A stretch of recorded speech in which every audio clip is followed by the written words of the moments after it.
En esta sesión vamos a hablar de una cuestión muy importante que tiene que ver con el dinero y con la literatura y que se retrotrae al siglo XIV para subrayar sobre todo la actualidad que cualquier escrito literario pueda tener a pesar del paso del tiempo.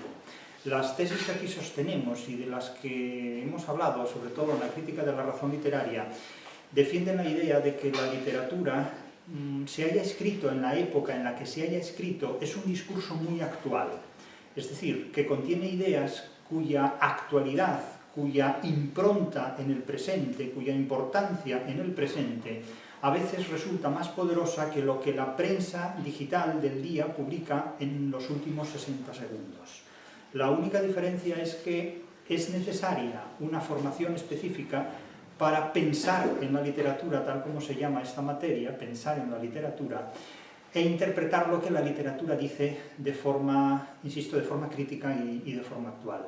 Aquí vamos a hacer referencia a un pasaje del libro de Buen Humor, que es un pasaje muy conocido, sobre el dinero. Muchos críticos tradicionales, muchos intérpretes tradicionales de la literatura han dicho que este pasaje es una diatriba contra el dinero, es una crítica contra el dinero.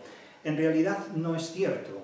Es una crítica contra el uso patológico, obsesivo del dinero en funciones de corrupción, pero no es una crítica contra el dinero, sino una crítica, una sátira en contra de determinadas personas que utilizan el dinero con fines corruptos o con fines, digamos, contrarios a los que esperaríamos que el dinero se utilizara.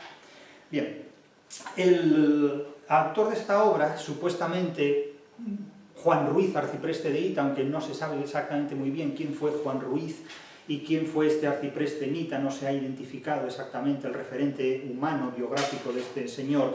Parece que nace pues, en torno a 1283 y muere en 1350, es decir, el tránsito de los siglos XIII al XIV, y su obra se sitúa, el llamado libro de Buen Humor, o también llamado a veces libro del arcipreste, se sitúa en torno a 1330-1343 aproximadamente. Este es un libro que es una auténtica taracea, es decir, es una miscelánea en el que se recoge muchísima literatura parenética, muchísima literatura que da consejos, que da refranes, que da proverbios y que tiene una intención doctrinal, es decir, de formar al ser humano en diferentes ámbitos de la vida para que el ser humano se pueda abrir camino en la vida sin fracasar. Es uno de esos libros que trata de formar al ser humano, de instruir al ser humano para que el ser humano viva en el desengaño y no viva en el engaño, y que de esta manera pues, pueda prosperar o triunfar en la vida, pueda abrirse camino en la vida, ¿no? Ese es un objetivo absolutamente fundamental. Tengan en cuenta que la distancia que separa el idealismo del fracaso es invisible. La distancia que separa el idealismo del fracaso es invisible. Este libro lo que trata es de arrojar luz sobre las posibilidades del fracaso humano para que el ser humano no fracase. Ese es uno de sus objetivos fundamentales. Y lo hace sirviéndose sobre todo de la paremia, del consejo, del refrán, del proverbio. La paremia o literatura parenética, insisto, es una literatura que tiene como finalidad el enriquecimiento intelectual del ser humano. Básicamente es algo completamente contrario al idealismo, algo completamente contrario a lo que triunfa sobre todo en el siglo XVIII desde la cultura y desde la literatura y desde la filosofía anglosajonas, que es el idealismo, el llamado idealismo alemán, que es una filosofía completamente incompatible con la realidad, pero que sin embargo seduce enormemente a prácticamente el 99% de la población. Es decir, que podríamos decir que el 99% de la población desde el siglo XVIII vive ilusionada en un autoengaño colectivo. Esta literatura, la literatura objetivada en el libro de Buen Humor, es un tipo de obra literaria que discute precisamente este autoengaño colectivo en el que, sobre todo, la edad contemporánea ha vivido potencialmente, de una manera extraordinariamente potencial. Hemos de hacer referencia necesariamente a esas dos tendencias de obras poéticas, esas dos formas de hacer poesía que se dan en la Edad Media española, sobre todo, perdón, en la Edad Media peninsular, no cabe hablar de España todavía en la Edad Media, que es el mester de clerecía y el mester de juglaría. El mester de clerecía es un tipo de poesía que se orienta sobre todo hacia la doctrina en formato, en contenido cristiano. Es una doctrina teológica, es una doctrina cristiana, al menos en teoría, al menos en apariencia. En el Mester de Clerecía hay mucha poesía que va desde Berceo hasta el libro de Buen Amor, y el libro de Buen Amor ya no es propiamente un elogio de la virtud, sino que más bien habla de la virtud como pretexto para hablar del vicio, en muchísimos aspectos, en muchísimos casos. Pero es una poesía que básicamente se orienta sobre todo hacia un contenido religioso, doctrinal, cristiano, teológico. Utiliza una forma métrica muy rigurosa, que es la llamada cuaderna vía, o tetrástrofo monorrimo, tetrástrofo monorrimo, que son 4 versos que tienen la misma rima consonante, y que se componen de 2 hemistiquios. Son versos alejandrinos, de 7 y 7 sílabas métricas cada hemistiquio, en los versos, insisto, del tetrástrofo monorrimo, que vamos a ver inmediatamente, en diferentes ejemplos que tenemos aquí delante. La característica también de este tipo de poesía es que el protagonista o el autor suele ser un clérigo, suele ser un hombre de iglesia, suele ser un eclesiástico. Frente a este Mester de Clerecía está el de Juglaría, que se caracteriza por ser un tipo de poesía mucho menos culta, que no tiene el trasfondo teológico o eclesiástico, ni tampoco doctrinal, sino que más bien se orienta hacia lo popular y hacia lo folclórico, y da pie, da cabida, es el alojamiento sobre todo de figuras relativamente heroicas. Pensemos en el Cantar de Miocid, o en figuras juglarescas o heroicas, mientras que el Mester de Clerecía presenta a personajes que, insisto, suelen ser clericales, suelen ser eclesiásticos, como es el caso del arcipreste, y que tienen un componente, en cierta manera, antiheroico.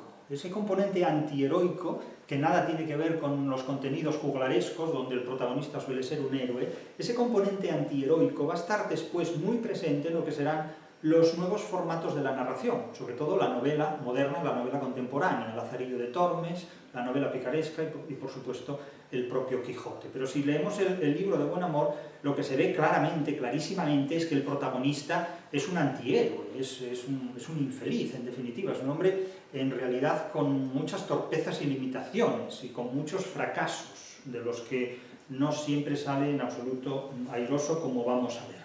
Pero de cualquier manera, este tipo de poesía, la del Mester de Clerecía, dice orientarse al didactismo, y no dudamos que en muchos aspectos así lo es. Pero en la mayor parte de ellos, sobre todo en el libro de Buen Amor, esta tendencia al didactismo sirve en muchos aspectos para dar protagonismo, para dar énfasis, incluso para recrearse en la descripción de los vicios. Es decir, que, como he dicho muchas veces, la virtud solo existe allí donde hay un vicio que ocultar. Y este tipo de poesía, como la que se encarna en el libro de Buen Amor, o como la que se encarna en la literatura o en el dramatismo de la Celestina, presenta sobre todo a personajes que, pretextando hablar de vicios o censurar vicios, da la impresión de que se recrean en ellos, en unas dimensiones bastante ostentosas y bastante explícitas. Mientras que, insisto, el Mester de Juglaría utiliza una rima asonante, el de Clerecía tiene una rima consonante, con estructuras estróficas mucho más rígidas y más estrechas. Y, por supuesto, el Mester de Clerecía, al menos así lo acredita la Clerecía, que forma parte del Mester, se inscribe en una tradición culta, en una tradición clásica, en una tradición, bueno, clásica relativamente, clásica hasta donde la Edad Media asumía el clasicismo, porque hasta el Renacimiento el clasicismo no se recupera de forma plenipotenciaria. Pero hay una tradición clásica muy evidente,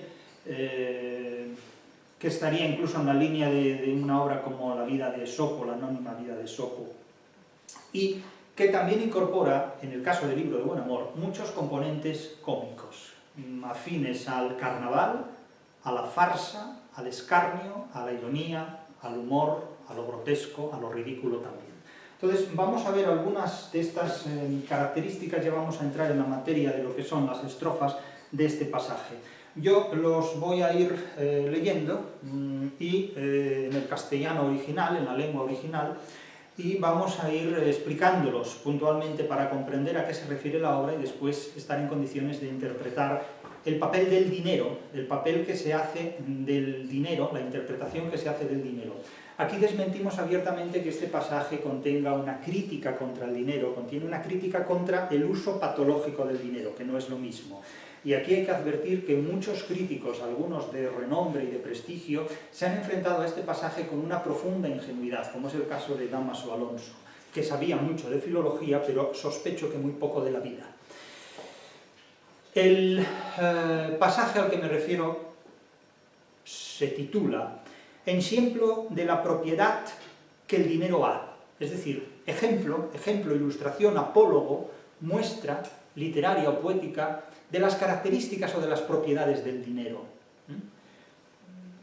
¿Cuáles son las cualidades del dinero? Y él las va a describir, este autor las va a describir, y dice así, vamos a ir estrofa por estrofa. Mucho face el dinero, mucho es de amar. Al torpe face bueno e omne de prestar. Face correr al coxo e al mudo fablar. El que no tiene manos, dineros quiere tomar. Bueno, lo que viene a decir aquí es que el amor y el dinero viajan juntos. Es decir, que el amor funciona mejor cuando viaja con dinero. Es decir, la cartera y el corazón están en los mismos espacios, comparten espacio. Digo corazón como eufemismo de otra cosa que no procede nombrar. Pero cuando dice, mucho hace el dinero, se le quiere mucho, al dinero se le quiere mucho.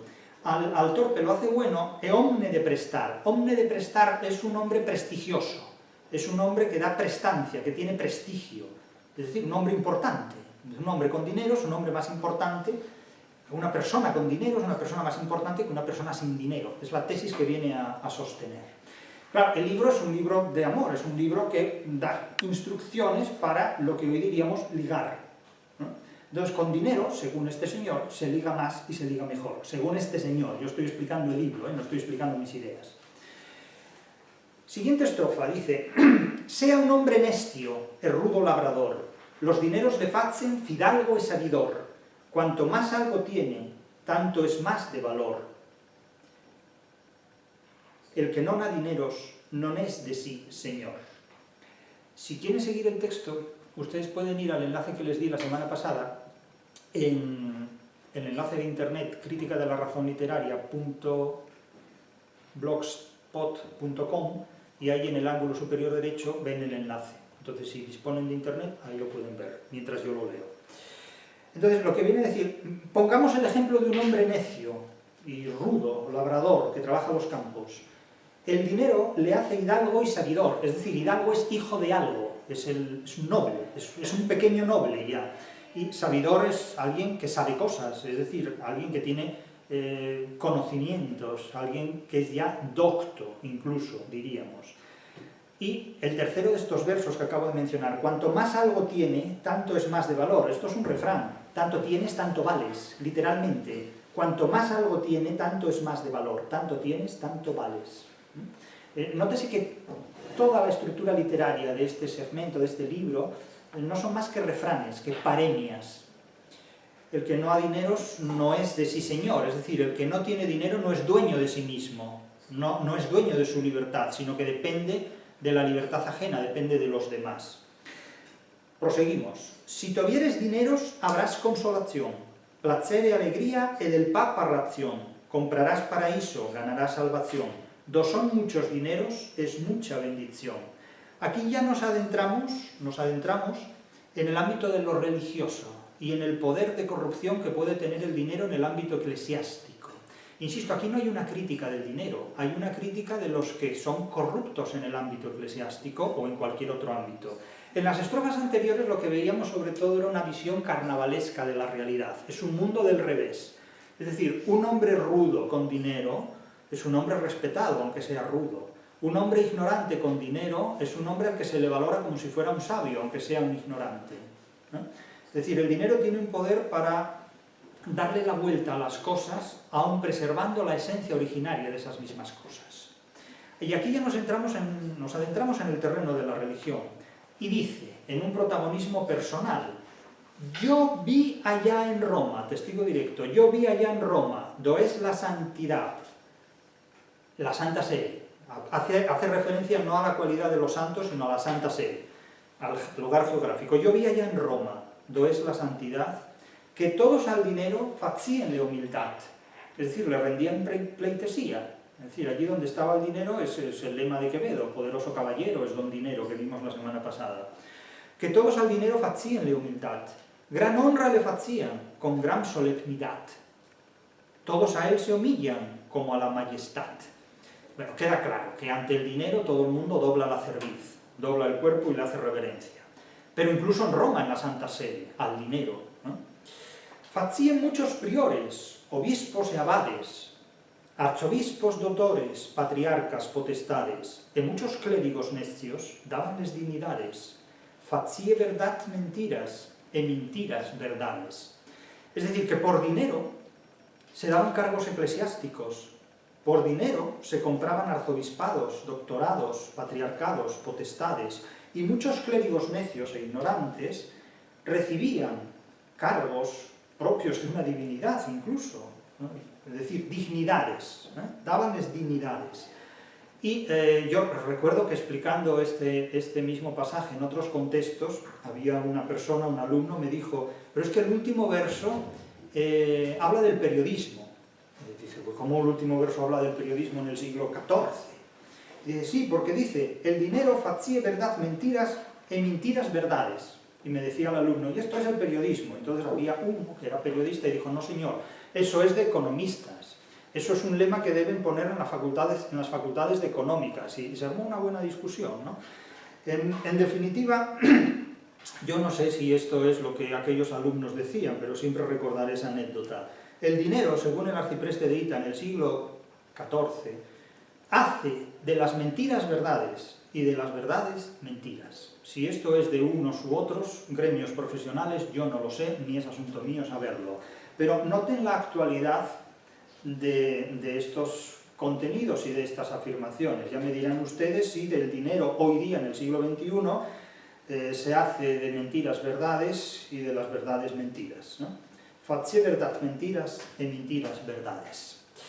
Facía muchos clérigos e muchos ordenados, muchos monjes e monjas, religiosos, sagrados. El dinero les daba por bien examinados. A los pobres decían que no eran letrados. Imagínense ustedes que en una universidad los ricos aprobaran y los pobres suspendieran, y a los ricos se les diera por bien examinados y a los pobres se les dijera, ustedes no son letrados, ¿no? Imagínense que van a sacar el carnet de conducir y a los ricos se lo dan y a los pobres le dicen, no, ustedes no saben conducir. Bien, esto es lo que viene a decir el arcipreste de Hita, pero en el siglo XIV. Imagínense que ustedes tienen que pagar dinero para que los aprueben. Estamos en una universidad pública. Esto por el momento no debe aceptarse nunca, semejante cosa.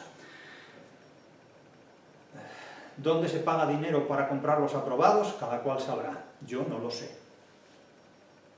Y no tengo por qué saberlo. Pero a los pobres decían que no eran letrados. Aquí los aprobados se consiguen estudiando, no pagando más de lo que la matrícula cuesta. Daban muchos juicios, mucha mala sentencia, con muchos abogados era su mantenencia, en tener pleitos malos e facer mala venencia, en cabo por dineros había penitencia. Aquí ya nos adentramos no tanto en el terreno de los cargos eclesiásticos, sino en el de la justicia, en el de la judicatura, en el de la abogacía. Ustedes pagan dinero y tienen una sentencia favorable. Ustedes pagan dinero y tienen buenos abogados. Ustedes no tienen dinero y tienen al juez en contra y a los peores abogados. Eso es lo que viene a sostener en el siglo XIV este señor. No sé si esto ha perdido actualidad o no, pero sé lo que dice la literatura del siglo XIV. Ustedes me dirán si una obra medieval tiene o no actualidad en el siglo en el que estamos, en el año 2024 ya, en el siglo XXI. A los pobres decían que no eran letrados, etcétera, etcétera. Y, claro, aquí continuamos con el dinero y la cuestión social. Y se dice, el dinero quebranta las cadenas dañosas. Ustedes me dirán si esto es una diatriba del dinero o un elogio del dinero. El dinero quebranta las cadenas dañosas, es decir, las cárceles, el presidio. Tira cepos e grillos. Grillos son grilletes, son esposas que se ponen en los pies. Cadenas. E presiones peligrosas. Al que non da dineros, échanle las esposas. Es decir, lo encarcelan. por todo el mundo face cosas maravillosas. Evidentemente esto no es una crítica del dinero, esto es un elogio cínico, pero no tanto al dinero, sino a las personas que se corrompen por él y que corrompen también las estructuras del funcionamiento social. Aquí no cabe hablar todavía de Estado, estamos en el siglo XIV y no se han configurado aún los estados modernos, estamos en un mundo medieval en el que las sociedades humanas se organizan conforme a los fueros nobiliarios, a los fueros eclesiásticos y a los fueros comerciales, es decir, gobierna la Iglesia, el comercio, todavía sin disponer del desarrollo que tuvo después, y la nobleza, es decir, no hay Estado, hay Iglesia, nobleza y comercio. Un comercio pequeño si lo comparamos con el comercio de hoy. Pero noten ustedes que el comercio no ha hecho más que crecer con el tiempo. La Iglesia no tanto, y el poder foral de la nobleza se ha transformado en otras formas de poder. El Estado sí nace en el siglo XIV, XV, más XV que XIV, el Estado 1400 ya, pero a finales del siglo XX los Estados comienzan a debilitarse enormemente y comienza a crecer con mucha fuerza sobre todo el poder del comercio, desarrollando estructuras supranacionales, supraestatales. El dinero quebranta las cadenas dañosas, por todo el mundo hace cosas maravillosas. Y de nuevo aparece la primera persona, yo. Yo vi fer maravillas, yo vi hacer maravillas, yo vi fer maravillas, a do él mucho usaba. Donde estaba el dinero, yo vi hacer maravillas. Muchos merecían muerte, que la vida les daba. Es decir, condenados a muerte son, digamos, exculpados por dinero. Otros eran sin culpa, que luego los mataba. Es decir, si no tienes dinero te pueden acusar en falso y no tienes defensa. Muchas almas perdía, y muchas almas salvaba. Almas como sinónimo de cuerpo, como sinónimo de vida, casi como una metonimia, diríamos. Face perder al pobre su casa y su viña, sus muebles y raíces, todo lo desaliña. Por todo el mundo cunde su sarna y su tiña. Do el dinero juzga, allí el ojo guiña. Es decir, la complicidad del que guiña el ojo sabiendo que hay una gestión económica por detrás con una colusión, es decir, con un pacto fraudulento contra terceras personas. E face caballeros de necios aldeanos. Aquí volvemos de nuevo a la idea del mundo del revés. Condes e ricos hombres ricos, de algunos villanos. Con el dinero andan todos hombres lozanos. Cuantos son en el mundo le besan hoy las manos. Es decir, que alguien con dinero, del que tiene dinero no se ríe nadie, del que tiene dinero no se burla nadie, del que tiene dinero el poder le rinde pleitesía incluso. Vi tener al dinero las mayores moradas, altas y muy costosas, fermosas y pintadas, castillos, heredades y villas entorreadas, es decir, con buenas torres. Al dinero servían y suyas eran compradas. Comía muchos manjares de diversas naturas, vistía nobles paños, doradas vestiduras, traía joyas preciosas, es decir, traía joyas preciosas en vicios y folguras, guarnimientos extranos, nobles cabalgaduras, es decir, una indumentaria aderezada, rica, con ostentación de poder. Es como el que tiene un coche que cuesta millones de dólares o de euros o lo que sea, ¿no? Es decir, la ostentación del poder, en definitiva. Yo vi muchos monjes en sus predicaciones denostar al dinero y a las sustentaciones, es decir, los monjes que predican en contra del dinero. En realidad, quienes hablan en contra del dinero son los que forman parte del estatuto eclesiástico, que maldicen el dinero, maldicen el capitalismo. Pero nótese lo que dice el arcipreste, que se disfraza o se presenta como un hombre de iglesia. Dice, yo vi a muchos monjes, es decir, lo que equivale a decir, yo vi a muchos de mis colegas, en sus predicaciones, denostar al dinero y a las sustentaciones. En cabo por dinero otorgan los perdones, es decir, en cabo. Y sin embargo ellos, a cambio de cobrar, a cambio del dinero, expiden indulgencias, es decir, perdonan los pecados, de tal manera que a los ricos se les podían perdonar los pecados mejor que a los pobres, porque los ricos pagaban las bulas o indulgencias. El Concilio de Trento proscribió después. Absuelven el ayuno e facen oraciones, es decir, que si tú pagas dinero, compras la salvación de tu alma, como antes se decía, ganarás paraíso, ganarás una ración del Papa, ¿no? Es decir, encontrarás un sitio en la mesa al lado del Papa, en definitiva. Pero lo que demuestran los monjes por las plazas, es decir, lo que mis colegas dicen en contra del dinero en la plaza pública, en la vía pública, guárdanlo en convento, en vasos y en tazas. Es decir, ellos predican en contra del dinero, pero sin embargo recogen todo el dinero que pueden y lo guardan en sus conventos a buen recaudo, en cajas, en vasos, en tazas. Con el dinero cumplen sus menguas y sus razzas. Sus razzas quiere decir sus bazas en el juego, juegan sus cartas. Más condesillos tiene que tordos nin picazzas. Condesillos es escondrijos. Más escondrijos tienen ellos para meter el dinero que tordos y picazzas. Picazzas son urracas. Se presumía, se imaginaba uno, en la Edad Media, que tordos y picazzas guardaban objetos brillantes en sus nidos. Y entonces aquí comparan a los monjes, este autor compara a los monjes, es decir, a sus colegas, con tordos y picazzas, que en los escondrijos de sus pertenencias guardan dineros.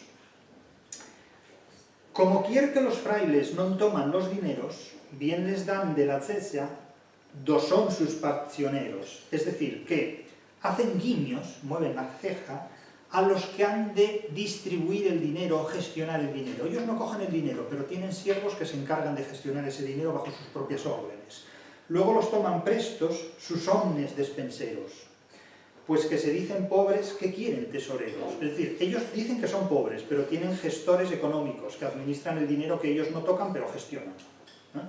Y claro, es una auténtica crítica. El verso, bien les dan de la cecia, dos son sus parcioneros, apela al guiño de ojos ante la complicidad del reparto del dinero ajeno, del que ellos se apropian de alguna manera. Claro, ustedes tengan en cuenta, yo les voy a leer un pasaje ahora, un pasaje de otro texto,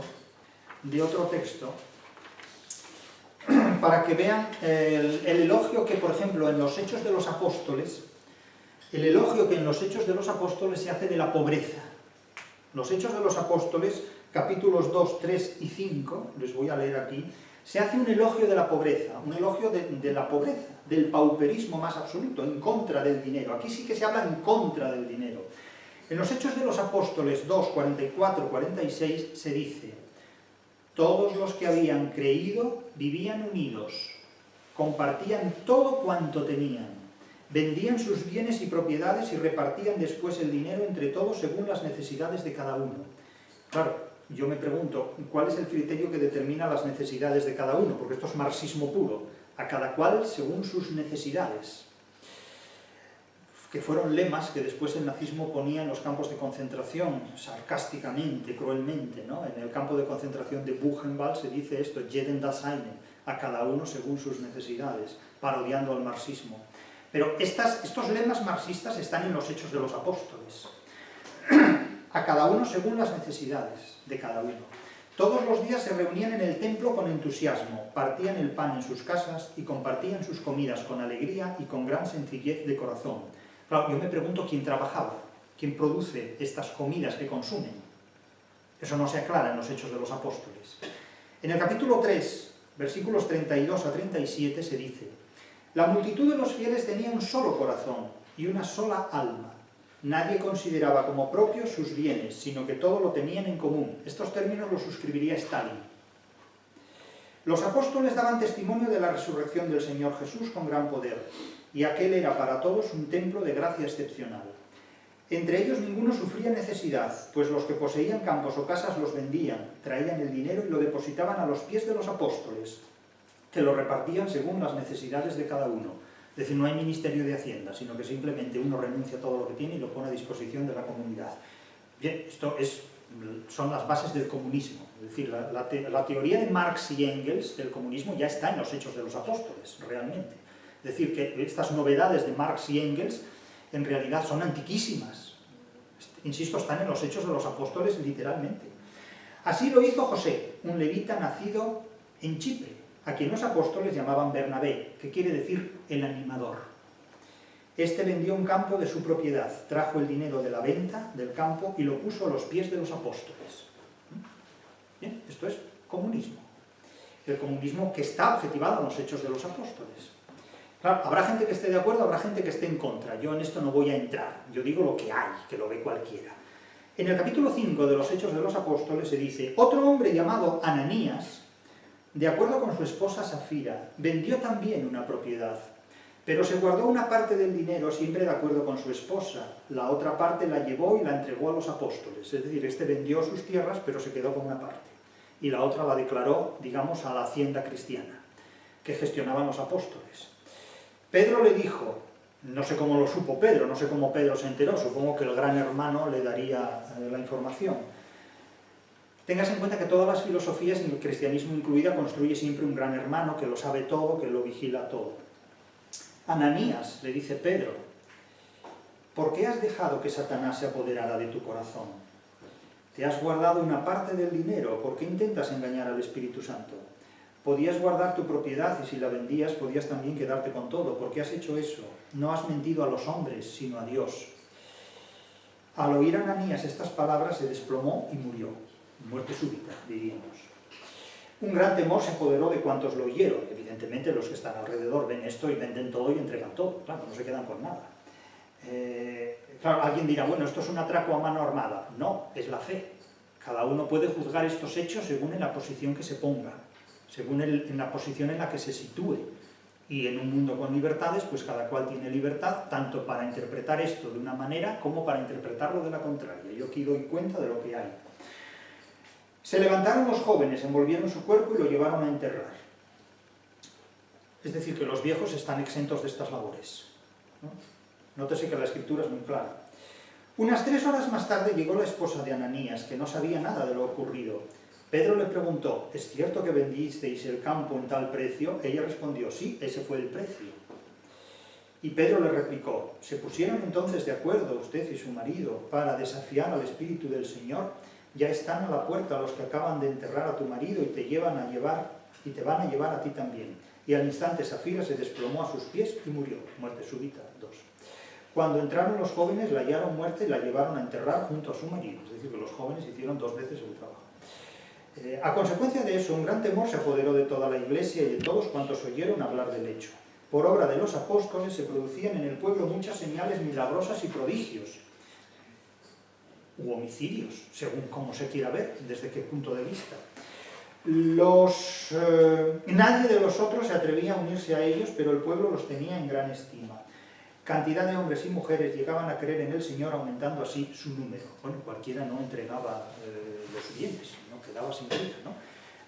Es decir, eso es lo que se llama una apagóresis. Si no entregas tus bienes, morirás. Entonces, claro, pues en definitiva, no es un robo porque uno los entrega generosamente, pero claro, si no hubiera esa amenaza apagorética, ¿se entregarían los bienes? Insisto que es el procedimiento del comunismo. Unas personas pueden estar de acuerdo, otras personas podrán estar en contra, pero el procedimiento de los Hechos de los Apóstoles, Stalin lo suscribiría perfectamente. Prosigue el arcipreste. Nótense que lo que acabamos de leer en los Hechos de los Apóstoles es una crítica contra el dinero.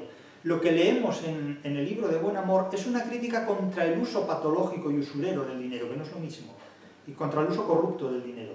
Monjes, clérigos y frailes que aman a Dios servir, nótese el hiperbatón, que aman servir a Dios, si barruntan que el rico está para morir, cuando oyen sus dineros que comienzan a retenir, es decir, retenir a sonar, a retañer. Es una grafía sin palatalizar en este caso, retenir.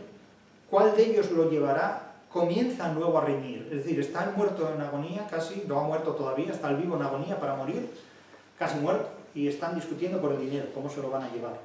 Allí están esperando cuál habrá más rico tuero. Tuero es la partija o la parte de la herencia más valiosa, más cuantiosa, que hay que repartir. Eso es el tuero. La partija más valiosa, la parte más valiosa, cuantiosa de una herencia. No es muerto, ya dicen, paternoster, mal agüero, como los cuervos al asno cuando le tiran el cuero. Cras, cras, nos lo habremos, que nuestro es ya por fuego. Es decir, están disputándose las riquezas del inminente difunto. Toda mujer del mundo es dueña de alteza. Es decir, dueña quiere decir, apela a una mujer con cargos de responsabilidad o de gran calidad en su estamento o posición social. Es una mujer de dignidad social, de importancia social. o que incluso tiene a su cargo la gestión de una casa, una especie de ama de llaves que dirían en el mundo anglosajón. Pero una dueña es una mujer de alta condición social, o de alta o notable responsabilidad estamental. Dueña de alteza, páguese del dinero y de mucha riqueza. Yo nunca vi fermosa que quisiese pobreza. Es decir, que contigo pan y cebolla, no. La belleza quiere riqueza, la belleza exige riqueza. Son muchos dineros y es mucha nobleza. Ahí hay mucha nobleza. El dinero llama dinero, el dinero llama nobleza. El amor, la seducción, el dinero, el sexo, todo eso forma parte del mismo equipo. El dinero es alcalde e juez mucho loado, juez, muy adorado, muy elogiado, muy alabado. Este es consejero, es sotil abogado, es decir, el mejor abogado es el dinero, la mejor defensa es el dinero. Aguatzile merino, bien ardit, esforzado. Merino no es oveja, merino es un juez delegado por el rey. Merino es un juez nombrado a dedo por el rey, por el monarca medieval. De todos los oficios es muy apoderado, es decir, que es el dueño, es el que se apodera de todos los oficios, es el que tiene valor plenipotenciario en todas las actividades profesionales, el dinero. En suma te lo digo, tómalo tú mejor, es decir, te lo resumo, ahora tú amplía y verifica por tu propia experiencia esto que yo aquí te digo. El dinero del mundo es gran revolvedor, es decir, ¿hay alguna revolución que no haya sido sufragada por la banca? Pregunto, yo no lo sé, porque no conozco ni la banca ni las revoluciones. Pero fíjense en la actualidad de este verso. El dinero del mundo es gran revolvedor, revolucionador, cambia el orden del funcionamiento del mundo. Señor, facse del siervo, de siervo, señor. De nuevo volvemos al mundo del revés.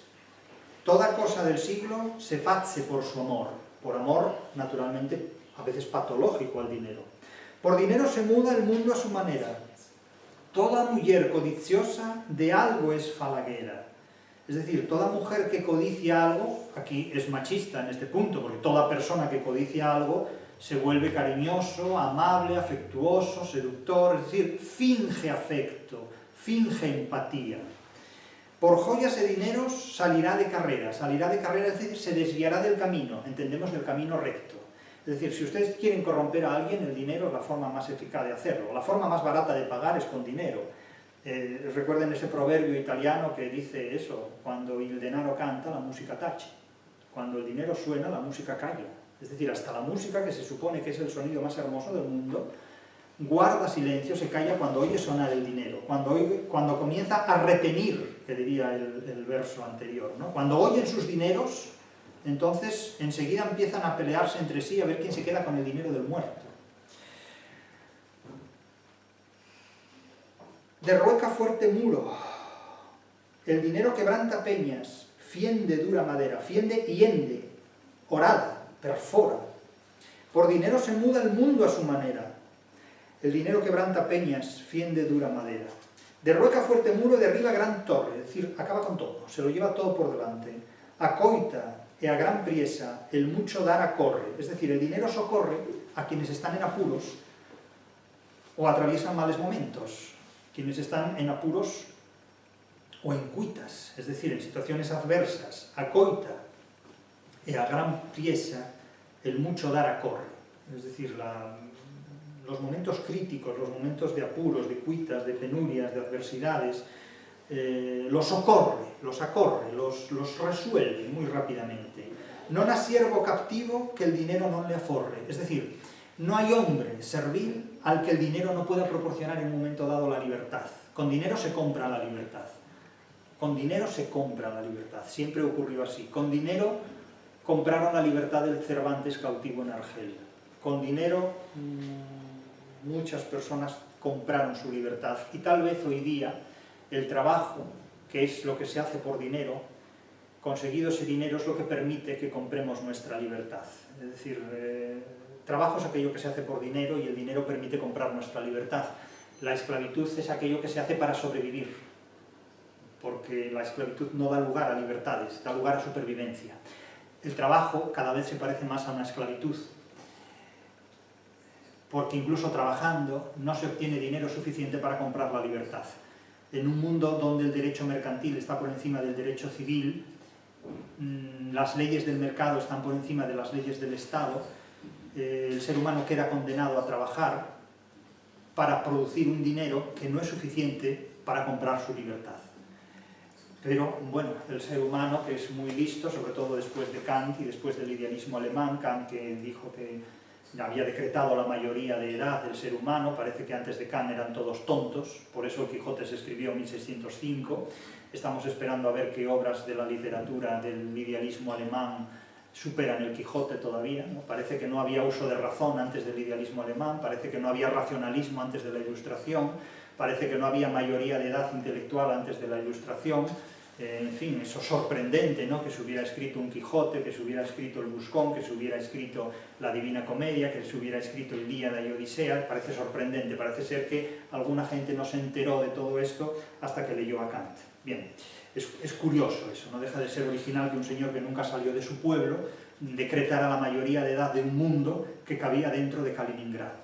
Pero bueno, no deja de ser muy simpático este tipo de cosas. Si Kant hubiera leído la literatura española, si hubiera leído el Quijote, si hubiera leído el libro de Buen Amor, a lo mejor hubiera aprendido más que paseando a las 5 de la tarde por Kaliningrado. Las cosas que son graves, fátselas de ligero, es decir, las cosas graves las aligera rápidamente el dinero. Por ende a tu vieja sé franco y llenero, es decir, por ende a tu consorte, a tu pareja, sé con ella franco y sé generoso con ella, ¿no? Que poco o que mucho non vaya sin loguero, es decir, sea mucho o sea poco, no la prives de dinero, no la prives de paga, de gilda, de emolumento. Non me pago de xoguetes do non anda el dinero. Este es muy lúdico, el arcipreste. Lo que dice en este verso es: non me pago de xoguetes do non anda el dinero. Es decir, no me gustan los amores donde el dinero no tiene un papel que desempeñar. No me gustan los amores que no estén intervenidos por el dinero, porque entonces no son amores de verdad. Naturalmente es un cínico, porque este lo que le va es la juerga en todos los sentidos. Esto no son amores lo que busca, aquí tenemos que acudir a una paradiástole. No es amor sino juerga lo que busca este tío. Muy libre de buscar lo que quiera, como Goliardo que probablemente es. Si algo non le dieres, cosa mucha o poca, sei franco de palabra, non le digas razón loca, es decir, no seduzcas nunca con imposibles, no prometas lo imposible porque con eso no seduces a nadie, tienes que prometer lo posible, aunque tú no lo puedas conseguir, pero debes hacer creer que sí, es decir, debes exagerar, pero nunca mentir, ¿no? Quien no tiene miel en orza, téngala en la boca, en orza es en tarro, en un bote, en una damajuana, donde se mete la miel. Quien no tenga miel en orza, téngala en la boca. Es decir, seduce con palabras, si no puedes convencer con hechos, pero por lo menos engaña. Lo que está diciendo en definitiva es que engañes. Esto no es una crítica contra el dinero, esto es en todo caso una crítica contra los cínicos. Mercador, y aquí quería llegar, mercador que esto face, bien vende o bien troca. Claro, aquí sí que hay una incipiente crítica a los amigos del comercio naturalmente medieval, porque lo que viene a decir, el que sabe vender un buen producto, aunque el producto no tenga valor, no tenga miel, por lo menos que la tenga en la boca, el vendedor, que sea un buen publicista, es lo que viene a decir en definitiva. Es decir, el amigo del comercio tiene que invertir mucho en publicidad, y tiene que hacer una publicidad que sea muy convincente, porque quien no tiene miel en la orza, es decir, en el producto que vende, téngala por lo menos en la publicidad, téngala por lo menos en la boca. Mercador que esto face, bien vende e bien troca, es decir, bien negocia y bien se adinera, bien se hace rico en definitiva. Claro, estos son auténticos imperativos muy propios del mundo del comercio, pero es que claro, hablamos de la Edad Media, hablamos del siglo XIV, de 1330 1343. Esto es un manual para muchas empresas, en definitiva, lo que pasa que no saben leerlo. Pero es también una advertencia de cómo funcionan los amigos del comercio. Si la semana pasada, cuando hablábamos de Poderoso Caballero es don dinero, en la letrilla satírica de Quevedo, advertíamos que las leyes del mercado que comienzan a imponerse apoyándose en un derecho consuetudinario de los comerciantes, el derecho mercantil en la Edad Media, han tenido un desarrollo absolutamente imparable desde la época medieval hasta nuestro siglo XXI, hasta tal punto de echar hoy día un pulso terrible a los estados, hasta tal punto de que las leyes del mercado son más fuertes que las leyes del Estado. Esto significa que nosotros, si llegamos a vivir no será mi caso, si llegamos a vivir en la segunda mitad del siglo XXI, moriremos en sociedades donde el Estado habrá sido reemplazado por un mercado que no dará cuentas de sus propósitos a ninguna ley civil, porque los amigos del comercio, que son enemigos del Estado cuando se sitúan en esta posición, no desearán de ninguna manera que haya leyes civiles que limiten las leyes mercantiles. Por lo tanto, el Estado es un enemigo que hay que abatir completamente, porque a mayor libertad del comercio, menor libertad de los estados. De hecho, cuando nacen los estados renacentistas, los estados del Renacimiento, los estados modernos, que surgen en el siglo XV-XVI, se enfrentan a tres estamentos: al religioso, al sector religioso, que hasta entonces había gobernado la latinidad, la cristiandad sin ningún problema, al sector mercantil. El comercio a partir de ese momento tiene que ser sancionado por las leyes civiles, por las leyes del Estado, y a los fueros nobiliarios, es decir, los derechos del comercio, los derechos de la Iglesia y los derechos de los nobles. Esos tres derechos fueron sancionados y dominados por el poder estatal. Pero es que hoy día el poder estatal hace aguas por todas partes y vuelven a aflorar los derechos, sobre todo de los amigos del comercio. Y ellos serán los que, en definitiva, gestionen a lo largo del siglo XXI la vida de los seres humanos, que cada vez se organiza más de espaldas a los estados. Cuando muchos críticos literarios hablan de esta obra, el caso de Dámaso Alonso a mí me llama en particular la atención, porque Dámaso Alonso es uno de los padres de la filología, de los estudios filológicos, pero en la crítica literaria es, a mi juicio, completamente pobre, es paupérrimo completamente. Y pongo un ejemplo: la crítica literaria de Dámaso Alonso ha envejecido muchísimo en los últimos años. Se ha envejecido hasta tal punto que nos resulta infantil y cursi en muchos aspectos. Dice Dámaso Alonso sobre esta obra, que ha estudiado filológicamente muy bien, pero desde el punto de vista de la crítica literaria muy mal, a mi juicio. Y dice Dámaso Alonso: las maldiciones del arcipreste de Hita sobre el dinero es cierto que no son una originalidad del poeta, sino casi un lugar común de la literatura europea de la Edad Media. Pero, ¿acaso no revelan la posición del autor ante las injusticias sociales? Y yo me pregunto, ¿qué injusticias sociales? Las del autor, las mismas que hoy. ¿Qué injusticias sociales? En la mente del autor no están las injusticias sociales, porque sabe que no las puede resolver. Sabe que son innatas al ser humano. La pretensión de resolver injusticias sociales es una herencia del romanticismo, que hace creer a la gente que puede cambiar el mundo. Es una de las consecuencias del idealismo alemán, que hace creer a la gente que puede cambiar el mundo, ignorando que la distancia que separa al idealismo del fracaso es invisible. La distancia que separa al idealista del fracasado es invisible, no se ve. En realidad, un idealista es alguien que camina por el mundo con los ojos vendados, con los oídos ensordecidos y sin tacto, porque no sabe tocar las apariencias con la mano para dar lugar al desengaño, como exigía el Quijote tras la aventura del carro o carreta de las Cortes de la Muerte, ¿no? Es menester tocar las apariencias con la mano para dar lugar al desengaño. Pues bien, lo que triunfa después es la filosofía kantiana, la de este señor que no sale de su pueblo, pero que decreta la mayoría de edad del cosmos, ¿no? En definitiva, y decide que a partir de ese momento nace la razón, como si toda la literatura anterior no hubiera sido el triunfo del racionalismo desengañado, mucho más potente que el racionalismo engañoso que engendra el idealismo alemán. Y Dámaso Alonso prosigue con una cursilería y con un infantilismo enorme y dice: así, al increpar las injusticias del dinero, aquí Dámaso Alonso confunde las injusticias del dinero con las injusticias de quien se corrompe utilizando el dinero. Es que el dinero no es justo ni injusto. Lo justo o injusto es el uso que personas justas o injustas hacen del dinero, en definitiva. Nos ha dicho lo que tiene en su corazón. Claro, lo que tiene en su corazón, esto es una cursilería de campeonato. La literatura no se escribe con el corazón, la literatura se escribe con la cabeza. Se escribe con la cabeza, con el corazón se bombea la sangre en el cuerpo. Si decimos que la literatura se escribe con el corazón, usamos una metáfora para decir que imponemos o expresamos ciertos sentimientos en las obras literarias. Pero es que en la literatura clásica, en la literatura de los clásicos, los sentimientos ocupan un lugar muy disminuido y muy pequeño.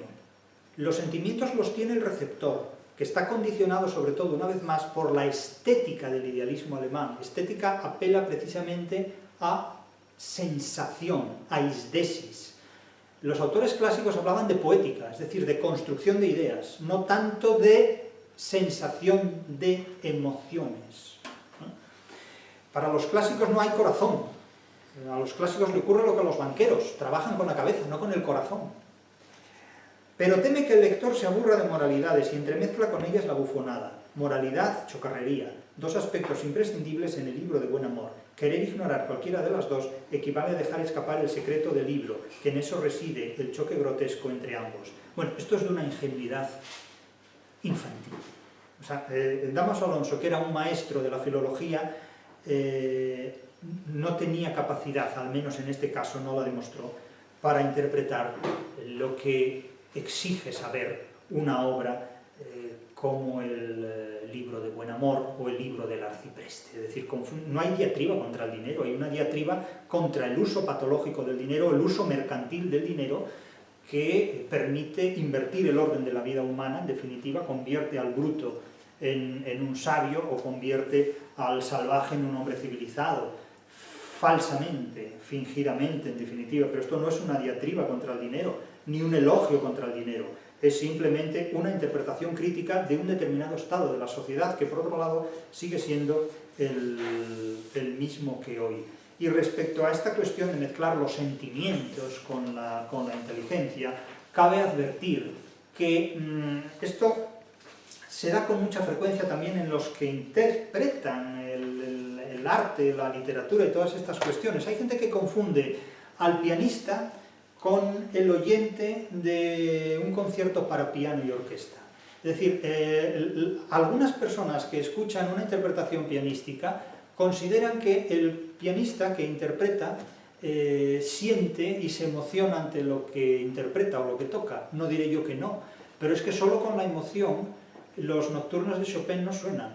Es decir, para hacer sonar eso hay que estar miles y miles y miles de horas dejando las emociones en el trastero y aplicando técnicas de interpretación musical y de estudio de la música que nada tienen que ver con las emociones. Es decir, es que hay gente que cree que cuando alguien toca el piano siente lo mismo que siente el que lo escucha en la butaca o en la platea. Eso no tiene nada que ver, y con la literatura ocurre exactamente lo mismo. Es decir, confundir el corazón con el cerebro, confundir el sentir con el pensar, es la forma más equivocada de interpretar la literatura. Pero eso a la mayor parte de la gente que no usa el cerebro para interpretar la literatura le importa muy poco. Y también digo una cosa, quien no usa el cerebro para interpretar la literatura no suele usarlo tampoco para interpretar ninguna otra cosa más. Esta es una materia que se llama pensar en la literatura, pensar la literatura, no sentir la literatura. Cada uno puede sentir la literatura como quiera, pero aquí nos examinamos y nos valoramos en la medida en que sabemos interpretar la literatura científicamente.